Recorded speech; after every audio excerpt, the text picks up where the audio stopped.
My knees shook as the first blade kissed my throat. "Hand over the bag, old rag," one thug hissed. His breath smelled of cheap gin. Another thug licked his lips. "Hurry, police no day this side tonight." Just then a thin boy, bare feet, patched shorts, jumped between us like a skinny lion. He waved a rusty sardine tin. "Leave Baba alone," he shouted. "Take me if you want trouble." The thugs laughed. One swung the knife toward him. The boy ducked, flung the tin, and it cracked the knife man's forehead. Blood trickled.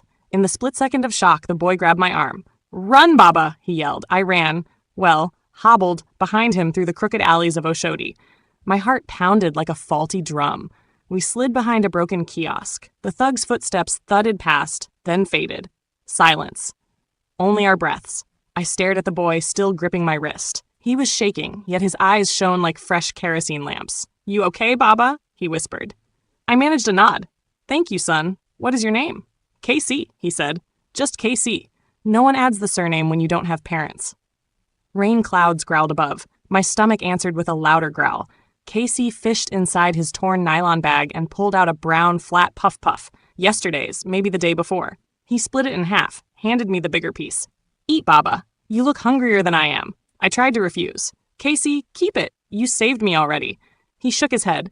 "If I eat alone, the puff will arrest my throat." He laughed at his own joke, little shoulders bouncing. I laughed too, though my eyes stung. We bit into the chewy bread. It tasted like rubber and hope. "Why did you help me?" I asked between chews. His answer was simple. "I hate bullies." The rain finally broke, cold needles on tin roofs. Casey raised a ripped umbrella that had only two good spokes. "Come, Baba. I know a dry corner under the bridge." Together, we hurried through the drizzle, sharing the broken umbrella, crumbs of stale puff stuck to our lips, and something else I could not name yet. The rain slapped Oshodi Bridge like a mad drummer. Lightning flashed. The concrete ribs of the flyover looked like the bones of a giant beast. KC tugged my sleeve. "Follow me, Baba. If we stay here, we'll drown standing." His umbrella had only two living spokes, yet he held it high like a king's banner. We weaved through puddles, broken stalls, and sleeping okadas. My arthritic knees howled, but the boy matched his short stride to mine, slowing whenever I winced. Soon we reached a patchwork tent of nylon sacks beneath the bridge. Pieces of faded posters, "Vote Smart 2015, formed walls that trembled in the wind. Inside, 4 other street kids curled on crates. A candle butt flickered in a Fanta bottle. The air smelled of wet cloth, pepper soup dreams, and that stubborn hope you only find among people who have almost nothing.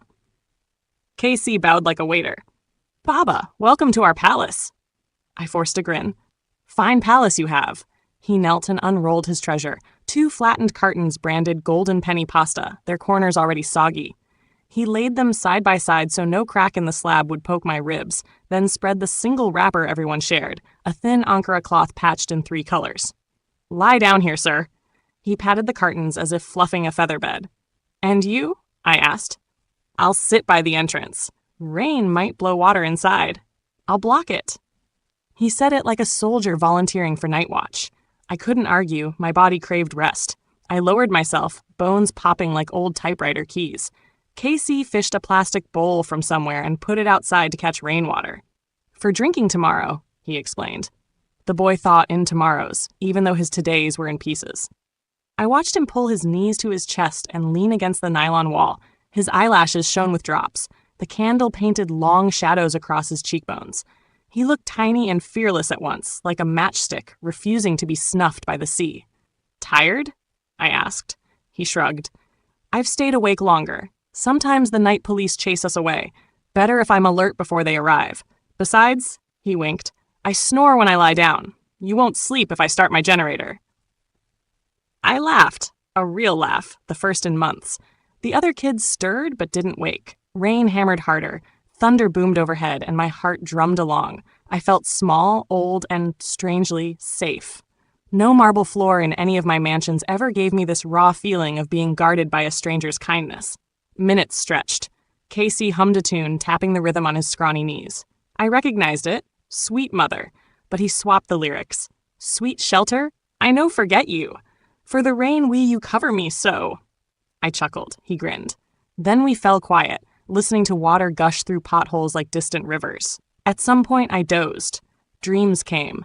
Flashes of my late wife laughing, of board meetings where everyone bowed, of a hospital corridor where my only son exhaled his last. In the dream, the corridor turned to this bridge.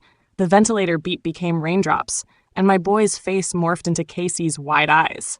I woke trembling. Nightmare? Casey asked softly. He must have noticed my jerk. Past, I answered. He nodded as if that one syllable told a whole story. We said no more. The candle died. Rain kept singing until the first gray of dawn. When cockcrow echoed from some hidden backyard, I sat up. Casey stretched, bones cracking. Morning, Baba. You never slept, I said. Sleep and I, we fight every night, he joked. Don't mind us. He stood, wrung water from the nylon roof so it wouldn't drip on the younger kids, then looked at my feet. My left slipper had broken somewhere during last night's chase. The sole flapped like a hungry mouth. Without a word, he removed his own pair, ragged but still whole, and slipped them onto my feet. They were too small. My toes spilled out. He frowned. Your feet are like elephant bread. He chuckled. Okay, plan B. Wait here. Before I could protest, he dashed into the wet morning, barefooted. 10 minutes became 30. Worry gnawed at my stomach. What if the thugs found him? What if the police caught him for wandering? I cursed my aging bones for not following. Finally, I heard quick footfalls. Casey reappeared, panting, holding a mismatched pair of sandals, one blue, one brown. He also held a crooked needle and black thread. Managed to barter, he said between breaths. I gave 1 bottle of pure water for these. He knelt, wiped my feet with a damp rag, then examined the sandals. The straps were torn, the buckles missing. He poked the needle through rubber, tongue between teeth, hands steady but fast. Every jab looked painful, yet he never flinched. I noticed dried blood on his heel. The concrete outside had sliced him. Casey, you're hurt. He shrugged. Bridge gave me small signature. Nothing big. Thread through hole, knot, pull. He worked like a tiny cobbler. While he sewed, we talked. Where did you learn to fix shoes? An old Igbo man. He lets me fetch water for him sometimes. I watch his hands. Shoe. Radio fan. If it gets spoiled, he knows it's secret. Smart mentor. Casey laughed. He calls me smart too, says I'm stubborn like goat. Maybe goats are smart. He tied another knot. Finished. He slid the sandals onto my feet. They fit, snug but secure. He clapped like a proud tailor after first suit. I rose, testing them. My soles no longer slapped the ground. I gave him a thumbs up. He beamed. I told the sandals, look, this Baba once walked on marble. Respect his feet. He winked, unaware how close his joke was to truth.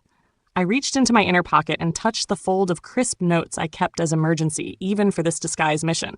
I pulled out 1,000 Naira note. Take, for the water you traded and the cut on your heel. He recoiled as if I offered poison. No, Baba. Money spoils thank you. Money also buys medicine. Don't worry. He tore a strip from his own ragged shirt, wrapped it round his heel like a bandage. See? Free hospital. I stood there, banknote fluttering in my hand. I, Gani Afolabi, owner of steel plants, hotels, and 2 private jets, felt the sharp edge of useless riches. Casey changed subject. Baba, you hungry? I can find akara for 20 Naira. I forced a smile. Maybe later. My throat was thick. He packed his cartons, rolled the wrapper, and tapped the sleeping kids awake. They yawned, stretched, greeted me with shy smiles. Casey introduced me. This is Baba G. He's cool. Saved from storm and hunger. He flipped the story, making me the rescued one. The kids laughed. We left the shelter. Morning had scrubbed the sky clean. Litter floated like islands in yesterday's floodwater. My new sandals slapped light ripples. Casey limped but hid pain behind chatter. He pointed out his kingdom. That's Mama Saka's jollof joint. Cheap but dangerous. He mimed stomachache. The kids giggled. Over there, Alopa checkpoint. Never go near if you can't spell your surname. He couldn't spell his. Laughter again. I watched him, marveling. He carried no phone, no bank card, no address, yet he guided others with confidence street maps cannot show. When we reached Balogun Market, traders were still opening stalls. Casey lowered his voice. Stay near me. Pickpockets greet you with scissors. I almost laughed at the irony. He flagged a cart owner. Malam, need help pulling load? The man eyed him, then me, perhaps sensing quick labor. Casey whispered to me, I rope his trust, earn small coin, buy you breakfast. Before I could answer, the cart owner barked, okay, 10 sacks of rice to that shop. Move. Casey pushed the heavy wooden cart by himself. I tried to grip one handle. He shook his head. No, Baba, Your back will shout. Watch me flex. He huffed, arms trembling, but inch by inch he moved the cart. Sweat raced down his cheek. When he delivered, the trader gave him 40 naira. Casey jogged back, triumphant, and placed all 40 naira in my palm. For bread and akara, you eat first. My eyes blurred. I closed his fingers over the coins. Keep it, Casey. He opened them again, slipped the coins into my pocket, and patted it twice like sealing a vault. No take back. We both laughed. A police siren wailed nearby. Casey stiffened. Without thinking, I reached to pull him behind a stall, shielding him. He looked up, surprised. Protecting me now? Seems fair, I said. He grinned. You're learning. And right there, among buckets of fresh pepper and the smell of diesel, I realized the lesson was larger than fair sandals or shared puff-puff. Every act in this boy's small life was a dare against despair. Give first, breathe later. The siren faded. We stepped back into sunlight. Casey wiped sweat from his brow, leaving a muddy streak. He didn't notice, but I did, and for some reason that streak felt like war paint, the mark of a general who fought with kindness. I cleared my throat.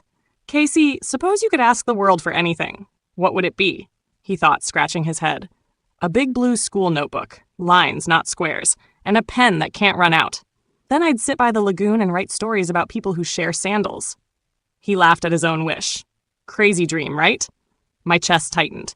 Of all the jewels he might have named, phone, food, fancy sneakers, he chose paper and ink. Not crazy, I whispered. Not at all. He frowned, maybe confused by my tone, then shrugged it off. Come, Baba, market's alive. More coins to catch. As he limped ahead, bare heel bleeding through makeshift bandage, I followed in my repaired sandals, hearing only one voice in my head, my late wife, long gone. Gani, when you meet a soul brighter than gold, don't weigh it, honor it. I was starting to understand how. The sun limped west, dragging its gold along rust-colored clouds.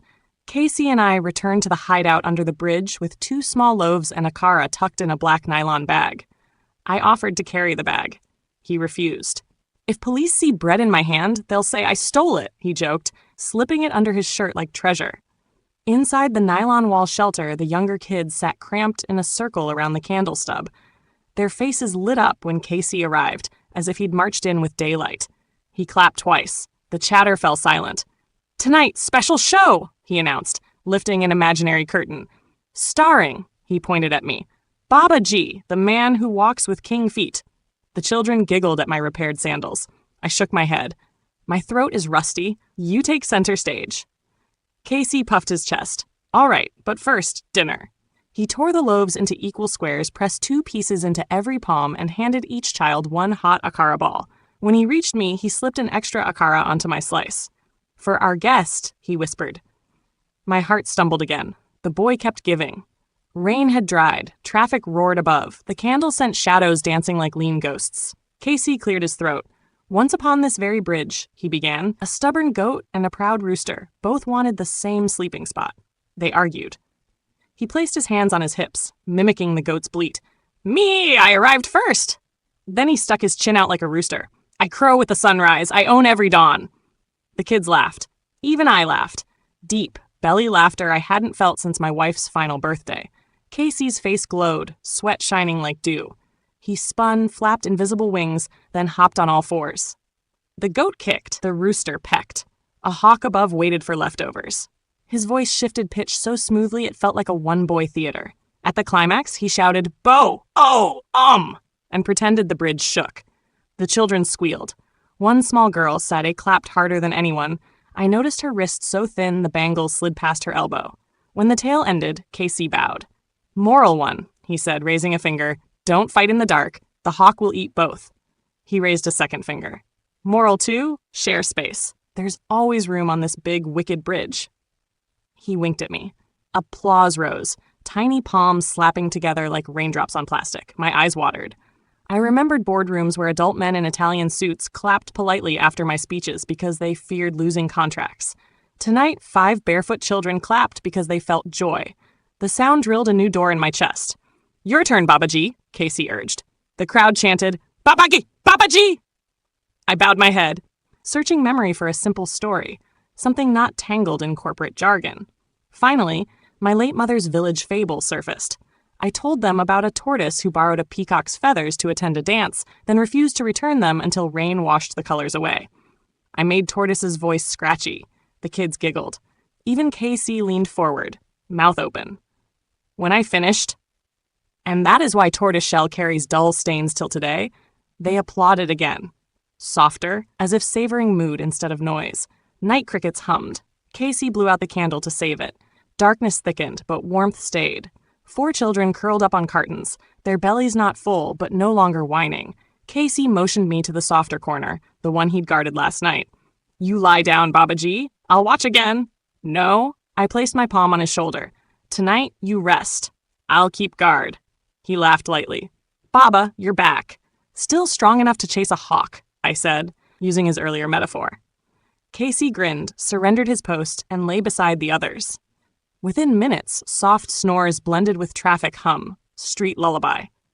I sat cross-legged at the entrance, candle unlit, my thoughts bright. I imagined board members seeing me now. Chairman Ghani, gatekeeper of a bridge, heart beating with a new kind of profit. A drunk staggered nearby, a siren wailed in the distance. I remained alert.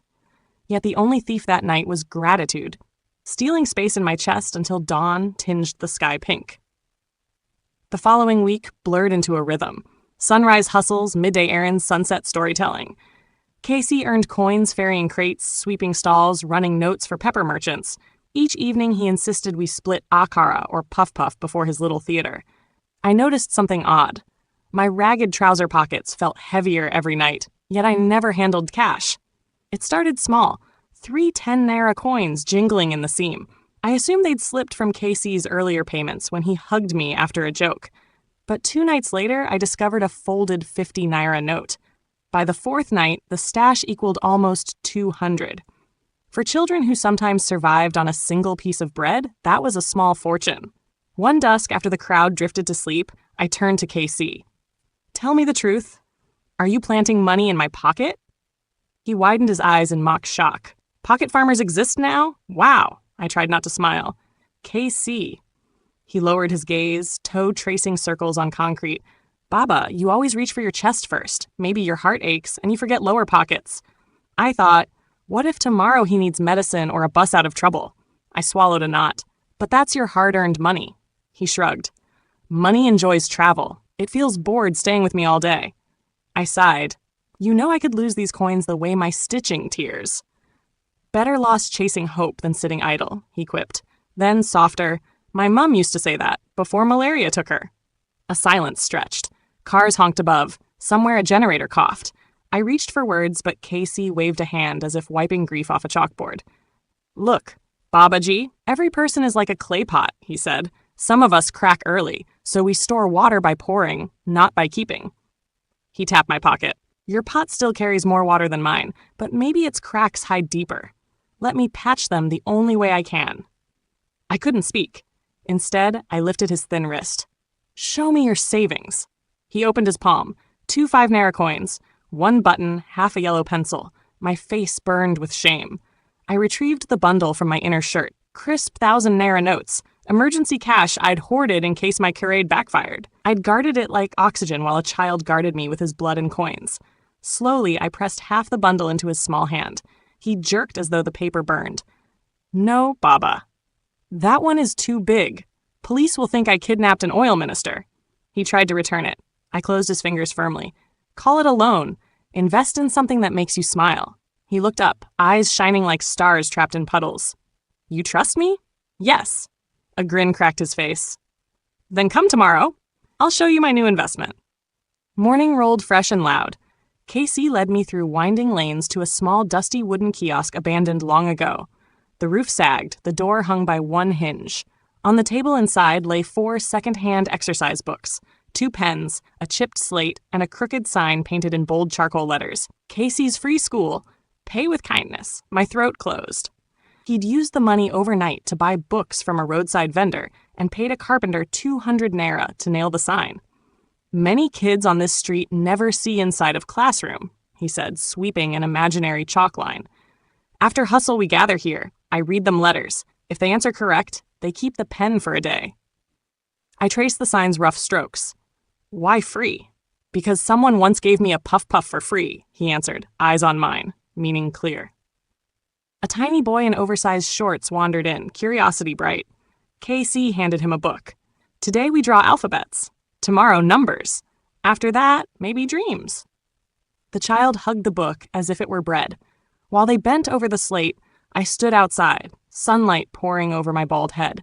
I thought of my late son who'd begged to build libraries for village schools. I had written checks but never visited a single ribbon cutting. Now a barefoot orphan was cutting ribbons of ignorance with one broken pencil. I reached inside my pocket, felt the envelope of remaining notes. My board of trustees could not approve what my heart wanted to do next, but I suspected my wife's voice in heaven would. A screech of tires snapped me back. A police pickup rumbled nearby. 2 officers leapt out, scanning the crowd. Street kids scattered like pigeons. My pulse hammered. One officer shouted, "Any of you see a runaway thief? Small boy, patched blue shirt?" Casey looked down. Patched blue shirt. The tiny student clutched Casey's hand, trembling. My instincts screamed, hide him. But if we ran, we'd look guilty. I stepped forward, shoulders square. Officers. What crime? The taller one eyed me, unimpressed by my ragged disguise. Market stall robbed. Witness said a street rat matched his build. He pointed at Casey. I raised my voice steady. This boy has been with me all morning, teaching children to read. The officer laughed. Reading? He seized Casey's wrist. The small student burst into tears. Rage boiled inside me. For years I'd funded anti-brutality campaigns, yet never tasted their need personally. I slipped one hand into my pocket, brushed money, hesitated. Bribing would prove suspicion correct. I needed another play. Officer, I said, check the kiosk. Notebooks, chalk, no stolen goods. I spoke loud enough for passers-by. Heads turned. A banana seller set down her tray, listening. Peer pressure grew, eyes judging the officers. The shorter cop snarled, but peer gaze is a silent whistle. They released KC. If we hear his name again, both of you go in, he warned. Tires screeched, pickup vanished. Casey exhaled a gust. The little boy hugged him tighter. I knelt to meet his eyes. You okay? He nodded, lips thin. Thanks, Baba. I smiled. Next time you guard me. Today I guarded you. Fair? He wiped sweat, chuckled faintly. Still learning balance. We resumed class. Casey chalked A is for Akara. The student repeated, voice high. Laughter melted tension. From the entrance I watched. Casey bent over the slate, teaching, dreaming, bleeding kindness into letters. And I, leaning on the doorway of a broken kiosk, felt my fortune shifting shape, from numbers on ledgers to strokes of chalk on dusty wood. I woke up on the floor of the kiosk with 10 worried eyes staring down at me. My head rang like an overbeaten drum. One of the little learners had found me slumped across the desk, chalk dust on my cheek. Casey knelt, voice shaking. Baba G, can you hear me? I tried to answer, but the room spun. Weeks of street food, little sleep, and secret arthritis pills had caught me. I felt my pulse race into a wall, bounce, then slow to a crawl. Casey slapped the doorframe. Somebody help! A pepper seller ran over. She looked at my skin, clicked her tongue, and pointed across the road. There's a new clinic beside the suya stand. Carry him before cold hand grip am. A handcart man agreed to haul me for 50 naira. Casey squeezed his own shoe money into the man's palm. They laid me on rice sacks and pushed. Clouds above looked like giant cotton wool. They blurred in and out. At the clinic, a narrow shop painted sky blue. The nurse checked my pressure and frowned. Severe anemia, she said. He needs blood. O negative. Rare type. She glanced at Casey. Any family around? Casey raised a shaky hand. I'm family. The nurse arched a brow. Age? 16, maybe, he answered. The truth was he did not know. The nurse shrugged. Paperwork in this part of town was paper thin. She drew a sample and did a quick test on a plastic card. Miraculously, Casey matched my type. You sure you want to donate? She asked. Needle is not a toothpick. Casey gulped, wiped sweat with the back of his hand. If this needle helps my Baba talk again, bring 2. They laid him on the next cot, feet not even touching the metal bar. He trembled when he saw the thick needle.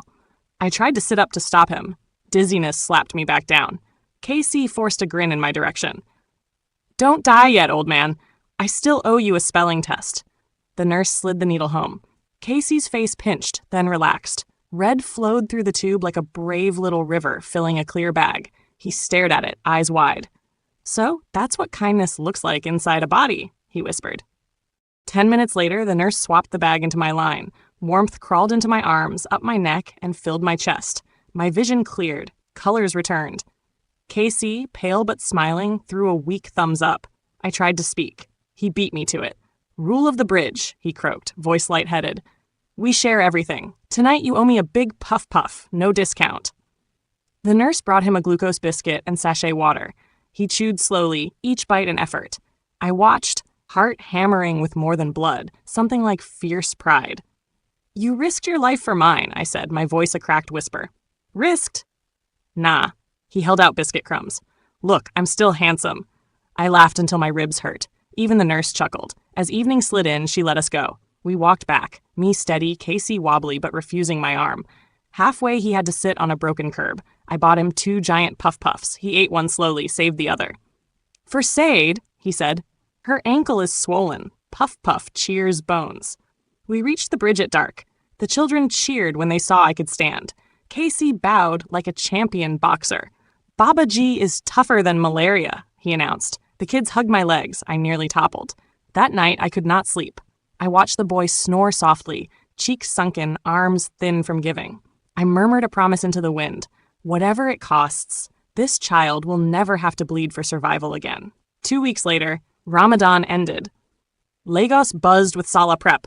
Goats in pickup trucks, new lace gowns hanging from stalls, children practicing dance steps in front of mirrors that had more rust than reflection. Under the bridge, excitement throbbed too, but mixed with sadness. The street kids had no clothes fit for prayer grounds. Casey shrugged it off in front of them, but when he thought no one watched, he rubbed the frayed hem of his shirt like it was a wound. I still wore the same ragged disguise, dusty trousers, faded polo, part of my long experiment. But I knew that on Salah morning, every worshiper would shine, and our little crew would stick out like a sore thumb. The evening before the festival, Casey vanished after sunset call to prayer. I searched all the usual alleys, wary of more thugs. When he reappeared near midnight, he carried a bundle that smelled of dye and machine oil. His fingers were dotted with needle pricks. "Close your eyes, Baba," he said. I obeyed. Something soft slipped over my head, brushed my shoulders. Open. He had made me a long kaftan. Patchwork, yes, but stitched with patience. Navy, cream, and a strip of green down the chest like a silent flag. He had even sewn 3 tiny beads at the neck to mimic expensive buttons. Speech stuck in my throat. My eyes found his shirt. It was new, too, or rather, newly created. Brown fabric, short collar, pocket cut from jeans denim. On his head, a tiny woven cap with crooked edges. "Taylor Aboki lets me take scrap," he said, shrugging. I fixed with candle flame to seal ends. If thread loosens, don't dance too wild. I touched the bead buttons. "This is beautiful." He grinned. "Wait, there is more." From the bundle, he produced 3 small gowns for Sade and the 2 younger boys, plus a scarf for the smallest girl. Each piece was a rainbow of leftovers. Angora flowers met striped shirting met curtain lace. He laid them out like treasures. The children squealed, tried them on, spun until dizzy. Sade hugged the scarf to her cheek, eyes wet. Where had he gotten the time, the thread, the know-how? I realized that while I slept off my clinic weakness, Casey had been learning from the market tailor, trading sweeping duties for sewing lessons. I cleared my throat. "What about shoes?" He lifted a flour sack full of rubber strips and bottle caps. "Tomorrow morning, emergency cobbler service." He winked. I watched YouTube on a phone seller's screen, 5-minute craft videos. I burst out laughing. The kids joined. The whole bridge seemed to shake with joy. At dawn we walked, or limped in my case, to the small open field behind the mechanic village. Early light painted everything gold. People in shiny brocades slowed to stare at our patchwork parade. I saw confusion, then soft smiles. When the imam called takbir, we spread our plastic mat. I prayed next to Casey. As I bowed, forehead touching earth, I felt tears slip out. Not grief this time, gratitude. After prayer, the crowd exchanged greetings. A tall woman in gold lace approached Casey, touched his sleeve. "Who sewed this? It's art." Casey blushed. I tried something." She handed him 2 clean 50 naira notes. "Buy more needles, little tailor." Casey tried to refuse. She pressed them deeper into his pocket. "Good hands deserve sharp tools," she said, walking away. We headed back under the bridge, like kids humming a Hausa Aid song. Outside Mama Saka's stall sizzling with ram suya, I bought 1 kilo with my last emergency note. The kids' eyes popped. Casey whispered, "Baba, that's too much." I whispered back, "Doctor's order. Eat iron-rich meat." We laughed and carried the steaming pack home. They tore into it, oil dripping down chins. I chewed slowly, tasting more than spices, tasting family. Later, under a pale afternoon sky, Casey fussed over everyone's new clothes, tightening loose stitches. His own finger was bleeding again. He sucked it, grimaced, then smiled. I sat beside him. "You gave us respect today," I said. He shrugged. "Clothes are only skin. We needed second skin for the festival, that's all." I nodded. "But it is a gift, and gifts carry stories." "Tell me, what story do these clothes carry?" He looked across the bridge, thought a moment. "They say we might be broken pieces, but we can still wear color." Simple words, huge truth. My chest felt tight. A horn blared above. A sleek SUV rolled across the flyover, tinted windows flashing. Inside might have been one of my company drivers searching for missing Chairman Ghani. I watched it fade into traffic. Nobody here cared about cars with leather seats. They cared about suya, bead buttons, blood shared, laughter. "Today you follow me. No hustling, no giving, just trust." He eyed me with playful suspicion. "You want to kidnap a poor boy?" "Something like that," I laughed. I squeezed his shoulder. Time for truth. We stepped into the middle SUV. Leather seats swallowed us. Casey touched the armrest like it might turn to smoke. "Baba G," he whispered, "I think your disguise game is stronger than Nollywood." I smiled. "I needed to know if kindness still lives in our streets. You proved it does. Today, the city will know too." 15 minutes later, we rolled through iron gates taller than any billboard. The mansion beyond glittered, windows throwing sunlight like coins. Staff lined the driveway, clapping. Cameras flashed, TV crews jostled. As we stepped out, a reporter gasped. "That boy, Barefoot Taylor from Oshodi." Casey's knees wobbled. "Baba, is this heaven?" "No, son," I said, guiding him up the marble steps. "Just home." Inside the grand hall, portraits of me in business suits stared down. Casey pointed. "That face looks like yours, only richer." "It is mine," I answered. "I am Chief Ghani Afolabi. Some call me billionaire. I hope after today they call me student, because you taught me something money never did." He opened his mouth, then laughed a shaky laugh. "If you're chief, does that make me Prince of Puff Puff?" "Maybe king," I said, and he laughed harder, nerves melting. We walked into the conference room. Board members in crisp agbadas rose. Their eyes flicked from my dusty sandals to Casey's patched shirt. Confusion fluttered like moths. I raised a hand. "Friends, meet Casey, my new partner." Gasps echoed. For months I roamed Lagos dressed poor, seeking one soul who gives without waiting to receive. This boy risked life, blood, and pride to save a stranger. He is the compass we lost. I beckoned Casey to a chair beside me. He sat on the edge, afraid to wrinkle it. I pushed a stack of documents forward. "These papers transfer 10% of my holding company's annual profit into a new trust, the Rusty Can Foundation, named after the tin he swung at those thugs." Laughter rippled. Casey grinned, remembering. "A board seat belongs to Casey, once he finishes school. Until then, the trust will fund food, shelter, and education for street children. Our first project expands his free school under the bridge into a real learning center." A director cleared his throat. "Sir," with respect, "governance requires—" "Kindness is governance," I cut in, calm but firm. "Draft guidelines tonight, sign tomorrow." I turned to Casey. "Only one condition. Promise to keep pouring water, not storing it." He stood, face flushed. "I promise, Baba, but—" He scratched his head. "I still want my blue notebook." Room exploded with laughter. I waved an aid. "Buy him 1,000 notebooks and a pen that writes even in rain." Media swooped when we stepped outside. Microphones popped like popcorn. A journalist asked Casey, "What will you do first with the chief's billions?" Casey blinked. "Buy bread. Feed my friends. Then maybe new needles, so I can sew uniforms for our school." The crowd hushed. Some eyes glistened. That evening we drove back to Oshodi, not in SUVs, but in a modest pickup loaded with bread, beans, exercise books, and sewing kits. Security tried to stop me. I waved them off. Children under the bridge heard the engine and poured out, cheering when they saw Casey jump from the cab, arms wide. He handed each one a warm loaf, then unveiled their surprise. Bright yellow t-shirts printed Casey's free school, pay with kindness. The kids shrieked, hugging him. Sade limped forward, ankle better but still tender. Casey knelt, slipped a new canvas shoe onto her foot. "Gift number 10, he said. "No more swollen bones." I watched, heart swelling bigger than any balance sheet. My chauffeur whispered, "Sir, reporters beg for a quote." I shook my head. "They already have the real headline." I pointed at KC, laughing with his crew. "That boy right there." Night settled. We lit a small bulb outside the kiosk, now painted bright blue by volunteers who followed our truck. Under its glow, KC opened his first brand new notebook.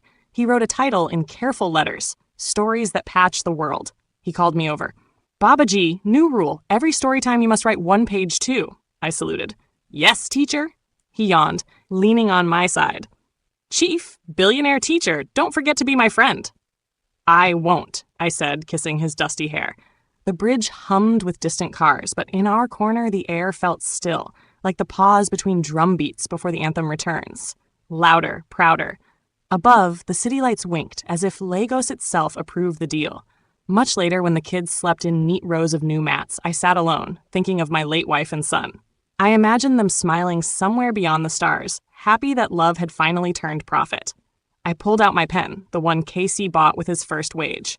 On the first page of my own notebook, I wrote, "A nest is anything love stitches tight." Then I added a line below, "Tonight, the stitching begins." I closed the book, listened to Casey's soft snores, and felt at peace. The city outside still had thugs, sirens, hunger, and rain, but it also had one fearless boy, a patched cloth school, and a foundation with pockets deep enough to keep giving forever. The balance at last felt right.